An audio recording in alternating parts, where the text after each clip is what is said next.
Okay, last exam ആണ് നമ്മുടെ social science. 8ാം ക്ലാസ്സിലെ മക്കൾക്കുള്ള ലാസ്റ്റ് എക്സാം ആണ്. അപ്പോൾ അവിടെ തന്നെ ക്രിസ്മസ് എക്സാമിന്റെ മുമ്പുള്ളത്, ഓണം എക്സാമിന്റെ മുമ്പുള്ളത് അധികം ക്വസ്റ്റ്യൻസ് കാണുന്നില്ല. പക്ഷെ എന്നാലും 1-2 ക്വസ്റ്റ്യൻസ് കാണുന്നുണ്ട്, ചെറിയ ക്വസ്റ്റ്യൻസ്. അപ്പോൾ അവിടെ നിന്ന് ഏറ്റവും ഇമ്പോർട്ടൻ്റ് ആയിട്ട് വരാൻ ചാൻസ് ഉള്ള ഒരു സംഭവമാണ് ഒന്ന് ഇക്വാലിറ്റിയുടെ 3 ടൈപ്പുകൾ. 3 ടൈപ്പ് ഇക്വാലിറ്റി ഉണ്ട് അല്ലേ? 3 ടൈപ്പ് സമത്വത്തിന്റെ 3 ടൈപ്പ്. ഒന്ന് രാഷ്ട്രീയ സമത്വം, അതിലേതൊക്കെയാണ് വരുന്നത് നോക്കാം. സാമൂഹിക സമത്വം അല്ലെങ്കിൽ സോഷ്യൽ ഇക്വാലിറ്റി, പിന്നെ അതുപോലെ തന്നെ എക്കണോമിക് ഇക്വാലിറ്റി, സാമ്പത്തിക സമത്വം. അങ്ങനെ 3 സമത്വത്തിൽ ഏതൊക്കെയാണ് വരുന്നത്? ഇപ്പോൾ എക്സാമ്പിൾ പറയാം, കുറേ സംഭവങ്ങൾ തരും, കുറേ ഇക്വാലിറ്റി എന്നിട്ട് പറയും ഇത് 3 ഇക്വാലിറ്റി ടേബിൾ എന്നിട്ട് പറയും ഇതെന്ത് ചെയ്യുക, കറക്റ്റ് ഫില്ല് ചെയ്യാൻ വേണ്ടി പറയും. ഇപ്പോൾ എക്സാമ്പിൾ പറയാം, തൊഴിലവകാശം തന്നിട്ടുണ്ടാവും, അല്ലെങ്കിൽ നമ്മൾ പറഞ്ഞ റൈറ്റ് ടു വർക്ക് തന്നിട്ടുണ്ടാവും, ഈക്വൽ ഓപ്പർച്യൂണിറ്റി തന്നിട്ടുണ്ടാവും, റൈറ്റ് ടു കോണ്ടസ്റ്റ് ഇലക്ഷൻ തന്നിട്ടുണ്ടാവും. അപ്പോൾ ഇത് ഓരോ നമ്മൾ കൃത്യമായിട്ടുള്ള ഹെഡിങ്ങിൽ കൊടുക്കാൻ കഴിയണം. അതേപോലെ തന്നെ നമ്മൾ നോക്കേണ്ടതാണ് 3 പ്രിൻസിപ്പിൾസ് ഓഫ് ജസ്റ്റിസ്. ഈ ടേബിളുകൾ നന്നായിട്ട് നോക്കണം. അല്ലെങ്കിൽ നമ്മൾ പറയുന്ന 3 പ്രിൻസിപ്പിൾസ്, അതായത് നീതിയുടെ 3 തത്വങ്ങൾ. നീതിയുടെ 3 തത്വങ്ങൾ എന്ത് ചെയ്യണം, നോക്കി.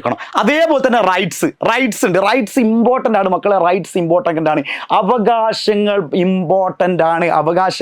ഇമ്പോർട്ടൻ്റ് ആണെന്ന് എന്ത് ചെയ്യുക, മനസ്സിലാക്കി വെക്കുക. എങ്ങനെയുണ്ട്? വിവിധ തരം അവകാശങ്ങൾ. പൊളിറ്റിക്കൽ റൈറ്റ്സ് ഉണ്ട്, രാഷ്ട്രീയ അവകാശങ്ങൾ, സിവിൽ റൈറ്റ്സ്, പൗരാവകാശങ്ങൾ, എക്കണോമിക് റൈറ്റ്സ്, കൾച്ചറൽ റൈറ്റ്സ്, അതായത് സാമ്പത്തിക അവകാശങ്ങൾ, സാംസ്കാരിക അവകാശങ്ങൾ. ഈ അവകാശങ്ങളിലൊക്കെ ഏതൊക്കെയാണ് പെടുന്നുള്ളത് നോക്കിക്കണം. അപ്പോൾ ജസ്റ്റിസ് നോക്കണം, ഇക്വാലിറ്റി അതായത് നീതി 3 നോക്കണം, പിന്നെ അതുപോലെ തന്നെ നമ്മൾ പറയുന്ന ഇക്വാലിറ്റി എന്ന് പറഞ്ഞാൽ സമത്വം നോക്കി വെക്കണം, പിന്നെ അതുപോലെ തന്നെ നമ്മൾ വരുന്ന അവകാശങ്ങൾ. ഈ 3 കാര്യങ്ങളും ഏതൊക്കെയാണ്, എന്തൊക്കെയാണ് പെടുക എന്നുള്ളത് എന്ത് ചെയ്യണം, മക്കൾ കൃത്യമായിട്ട് നോക്കണം. ഇപ്പോൾ എക്സാമ്പിൾ നോക്കിക്കേ, ഇതിൽ തന്നെ നോക്കാം. വിവിധ അവകാശങ്ങൾ ഇമ്പോർട്ടൻ്റ്. പൊളിറ്റിക്കൽ റൈറ്റ്സിൽ ഏതൊക്കെ പെടും? റൈറ്റ് ടു വോട്ട് ചെയ്യാനുള്ള അവകാശം പെടും. പിന്നെ അതുപോലെ തന്നെ നമ്മൾ പറയുന്നതാണ് റൈറ്റ് ടു കോണ്ടസ്റ്റ് ഇലക്ഷനിൽ മത്സരിക്കാനുള്ള അവകാശം പെടും. Right to hold public office, അതായത് പൊതുസ്ഥാനങ്ങൾ വഹിക്കുന്നതിനുള്ള അവകാശം. അവിടെ ഓരോ വ്യക്തികൾ, ഇപ്പോൾ നമ്മൾ പറയല്ലേ നേതാവാണ്, ഞങ്ങൾ പ്രസിഡന്റാണ്, അങ്ങനെ അതൊക്കെ വഹിക്കാൻ പറ്റും. റൈറ്റ് ടു ക്രിറ്റിസൈസ് ദി ഗവൺമെന്റിനെ നമുക്കത് വിമർശിക്കാം. അപ്പോൾ ഏതെങ്കിലും കേരള സർക്കാർ ആവട്ടെ എന്തെങ്കിലും വീഴ്ച കണ്ടു കഴിഞ്ഞാൽ വിമർശിക്കാൻ തെറ്റൊന്നുമില്ല. അതൊരു പൗരൻ എന്ന നിലക്ക് നമ്മുടെ അവകാശമാണ്. റൈറ്റ് ടു എന്തെന്ന് പറയാം, പൊളിറ്റിക്കൽ റൈറ്റ്സ് ആണ്. സിവിൽ റൈറ്റ്സ് പിന്നെ ഈക്വാലിറ്റി ബിഫോർ ദി ലോ, അതായത് സമത്വമാണ്. നിയമത്തിന് മുന്നിൽ എല്ലാവരും സമന്മാരാണ്, പൈസ ഉള്ളവന് ഇല്ലാത്തവനൊന്നുമില്ല. Right to a free and fair trial, അതായത് ഇവിടെ സ്വതന്ത്ര നീതിയുക്തമായ വിചാരണക്കുള്ള അവകാശമുണ്ട്. Right to assemble and organise, നമുക്ക് സമ്മേളിക്കാനും പിന്നെ അതുപോലെ തന്നെ നമ്മൾ പറയുന്ന ഓർഗനൈസേഴ്സ്, അതായത് സംഘടിക്കാനുള്ള കാര്യങ്ങളൊക്കെ ഉണ്ട്. ഫ്രീഡം ഓഫ് എക്സ്പ്രഷൻ, ആവിഷ്കാര സ്വാതന്ത്ര്യമുണ്ട്.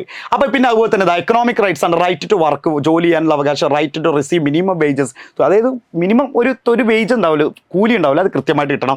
Equal rights over the resource and property of the state, അതായത് സ്റ്റേറ്റിൻ്റെ റിസോഴ്സുകൾ, വിഭവങ്ങൾ കൃത്യമായിട്ട് എല്ലാവർക്കും കിട്ടും. റേഷൻ കടയിൽ അരി കൊടുക്കുന്നുണ്ട്, എനിക്ക് തരുന്നില്ല, വേറെ ആൾക്ക് കൊടുത്താൽ അത് ശരിയാണോ? അല്ല, റൈറ്റ്സിൽ പെടില്ല.